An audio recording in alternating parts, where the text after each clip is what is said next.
கரூர் மாவட்டம் குளித்தலை அருகே உள்ள ஓர் உணவகத்திற்கு மது போதையில் வந்ததாக கூறப்படும் 2 இளைஞர்கள் வாங்கிய பரோட்டாவுக்கு பணம் தராமல் ரகளையில் ஈடுபட்டனர். இதுகுறித்து கூடுதல் விவரங்களோடு இணைகிறார் எமது செய்தியாளர் வீர தியாகராஜன். வணக்கம் தியாகராஜன், உங்களிடம் இருக்கும் தகவல்களை சொல்லுங்க.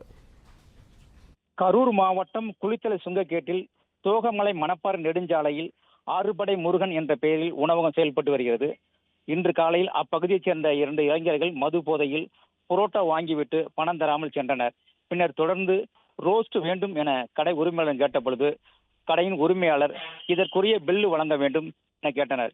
பில்லு வழங்க முடியாது, கடனாக வழங்க வேண்டும் என மது போதை பிரியர் கேட்டபோது யாருக்கும் கடன் வழங்கப்படுவதில்லை, நீங்கள் பணம் கொடுத்துவிட்டு பொருள் வாங்கலாம் என கூறினர். ஆவேசப்பட்ட மது போதையில் இருந்த 2 பிரியர்கள் அவரை நீ கடன் நடத்தி விடுவியா, பார்த்துடலாமா என தகாத வார்த்தையில் பேசி கடையின் உரிமையாளரை தாக்கினர். அப்போது பணியில் இருந்த பெண்ணையும் தகாத வார்த்தையால் பேசினர்.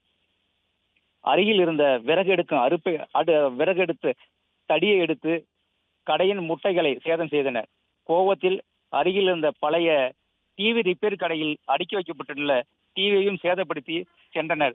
தகவல் இருந்த குளித்தலை காவல் உதவி ஆய்வாளர் சரவணகிரி சம்பவ இடத்திற்கு வந்தபோது மது போதையில் இருந்த ஒருவர் மட்டும் சிக்கிக் கொண்டனர், மற்றொரு ஓடிவிட்டனர். போலீசார் விசாரணையில் அப்பகுதி கோட்டமேடு பகுதியைச் சேர்ந்த அசோக் எனவும் தெரிய வந்தது. குளித்தலை காவல்துறை ஆய்வாளர் கடையின் உரிமையாளர் கொடுத்த புகாரின் பேரில் வழக்கு செய்து அசோக்கை கைது செய்தனர்.